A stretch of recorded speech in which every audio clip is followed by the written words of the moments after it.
Shalom umat Tuhan, umat yang dicintai Tuhan. Masih tetap semangat membaca firman Tuhan. Puji Tuhan. Dan mari kita sama-sama akan merenungkan firman Tuhan yang hari ini terdapat dalam 2 Tawari 16-18.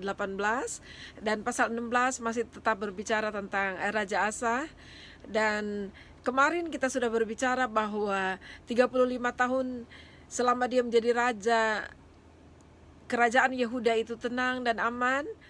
Lalu pada tahun yang ke-36, akhirnya Raja Israel Baesa mulai menyerang kerajaan Yehuda.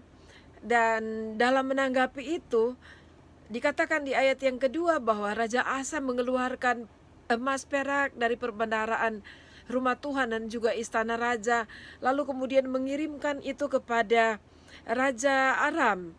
Dan di sana dikatakan bahwa dia membuat satu perjanjian dengan Raja Aram, karena itu juga ada perjanjian dari ayahnya dan ayah dari Ben-Hadad, Raja Aram itu. Dan akhirnya Ben-Hadad menerima perjanjian itu dan dikatakan dia akan mundur, tidak kerjasama dengan Baesa Raja Israel.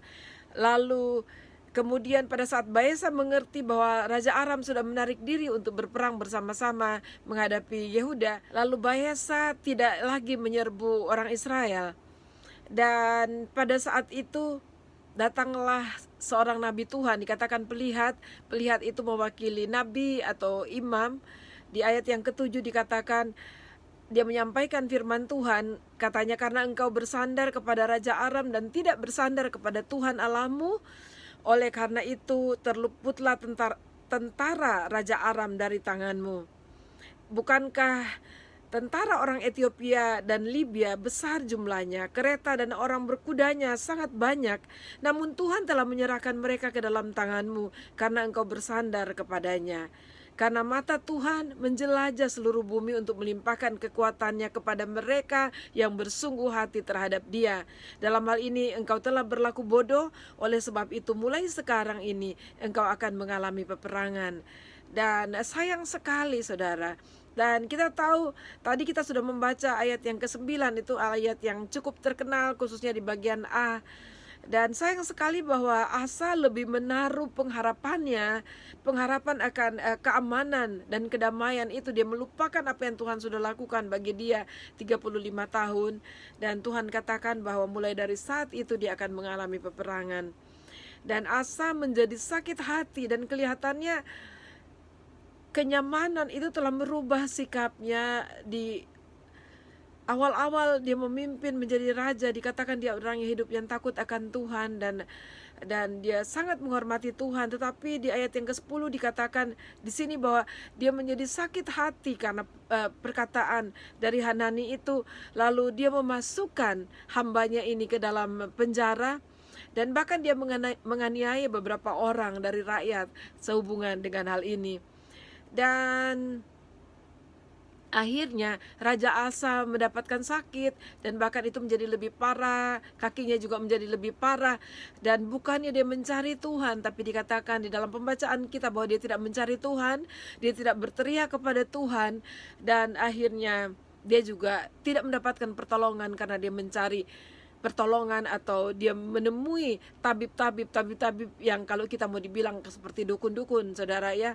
Dan dia telah berbelok hatinya.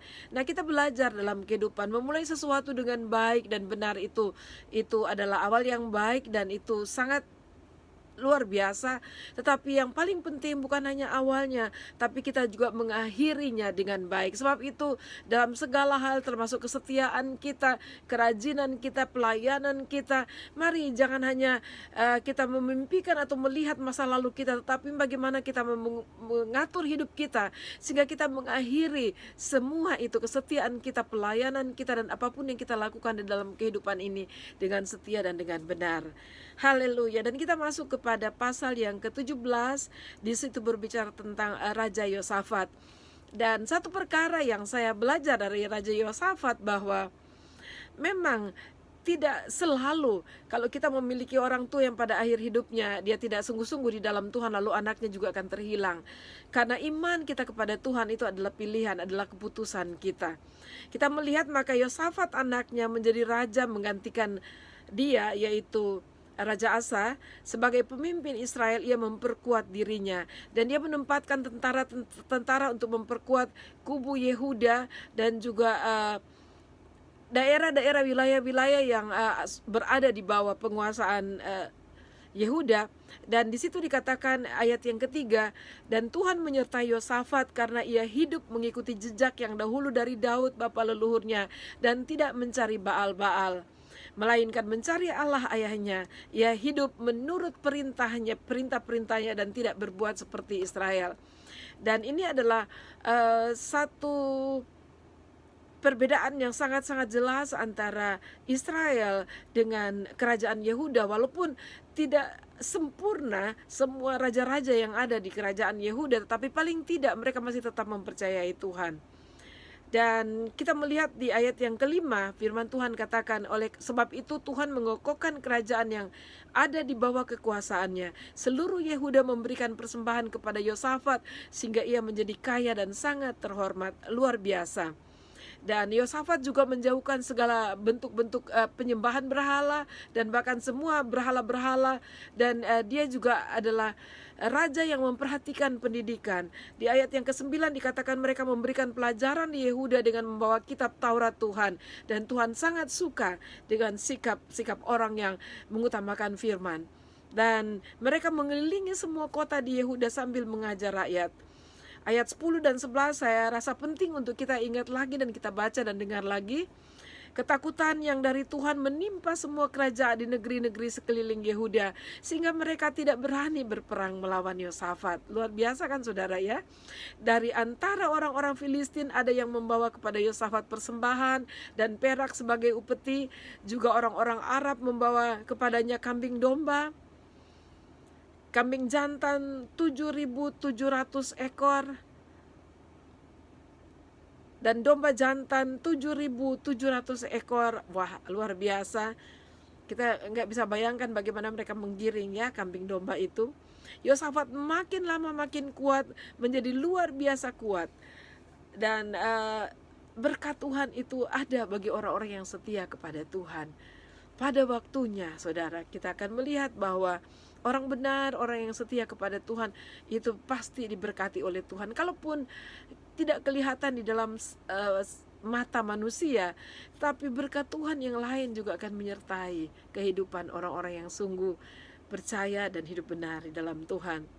Dan kita masuk ke pasal yang ke-18, itu berbicara tentang Raja Ahab, hubungannya dengan Yosafat. Dan dikatakan di ayat yang pertama, ketika Yosafat kaya dan sangat terhormat, ia menjadi besan Ahab. Nah, inilah dia mulai membuka celah bagi dirinya sendiri dan bagi keturunannya, bagi keluarganya sendiri. Dan kita melihat ayat yang kedua, dikatakan beberapa tahun kemudian bergilah ia, yaitu Yosafat, kepada Ahab di Samaria.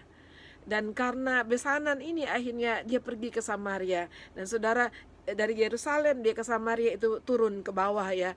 Dan itu berarti ya kita dapat belajar juga satu hal saudara, untuk ke bawah itu, untuk jatuh itu lebih gampang daripada naik saudara. Untuk mempertahankan hidup benar tidak lebih gampang daripada jatuh dan mengikuti kehidupan yang salah. Dan kita melihat Ahab menyembeli banyak kambing domba dan lembu sapi untuk dia dan rombongannya dan mengajaknya untuk menyerang Ramot Gilead. Jadi Ahab mengajak dia untuk berperang. Dan kita tahu kalau Ahab juga menyembeli banyak kambing domba dan sebagainya. Itu Ahab tidak menyembah Tuhan, dia menyembah berhala-berhala. Dan kita tahu istrinya Ahab, kalau kita baca di kitab 1 Raja-Raja 22 ya, ini kisah ini ada di dalam kitab 1 Raja-Raja. Kita tahu bahwa istrinya adalah Isabel, dan itu orang yang jahat dan suka membunuh nabi-nabi Tuhan. Dan akhirnya Yosafat melakukan hubungan dengan dia. Dan Ahab mengajak untuk memerangi Ramot Gilead, yaitu orang Aram. Dan Yosafat meminta untuk dia mau bertanya kepada Tuhan dulu. Dan hal yang unik dan lucu saudara yang kita lihat sebagai orang yang tetap percaya Tuhan, kita melihat Ahab yang sudah jauh terhilang. Dan pada saat Yosafat bilang dia ingin bertanya kepada Tuhan, dia menyediakan 400 nabi, ya nabi-nabi, bukan nabi dari Tuhan, nabi-nabi Baalnya. Dan Yosafat yang masih percaya dan takut akan Tuhan, dia bilang, apakah tidak ada nabi Tuhan, maksudnya nabi-nabi Israel yang ada di sana. Lalu dia bilang ada satu, yaitu Nabi Mika. Dan Nabi Mika ini katanya dikenal bahwa dia tidak pernah mengucapkan yang baik kepada Ahab, dan kita rasa ya pasti seperti itu ya saudara. Dan akhirnya disuruhlah suruhan untuk memanggil Mika itu, dan suruhannya berkata kepada Mika setelah mereka berjumpa, dan Mika diajak pergi ke istana bertemu dengan dua raja ya, Raja Israel dan Raja Yehuda. Suruh pesuruhnya itu yang menjemput Mika berkata, ketahuilah nabi-nabi itu, maksudnya nabi-nabi Baal itu, sudah sepakat merapalkan yang baik bagi raja. Hendaklah engkau juga berbicara seperti salah seorang daripada mereka dan meramalkan yang baik. Dan itulah bedanya nabi Tuhan dengan Nabi Baal. Dan Nabi Baal bisa disetting ya mungkin karena takut atau dibayar dan sebagainya, tetapi Nabi Tuhan, lihat apa yang dijawab oleh Mika. Tetapi Mika menjawab, demi Tuhan yang hidup sesungguhnya, apa yang akan difirmankan Allahku, itulah yang akan kukatakan. Lalu kemudian dikatakan di situ, akhirnya dia sampai kepada Ahab dan terjadilah pembicaraan dengan Ahab. Intinya adalah firman Tuhan yang disampaikan oleh Mika kepada Ahab dan didengarkan oleh Yosafat tentunya, bahwa Israel akan tercerai-berai dan Ahab akan mati.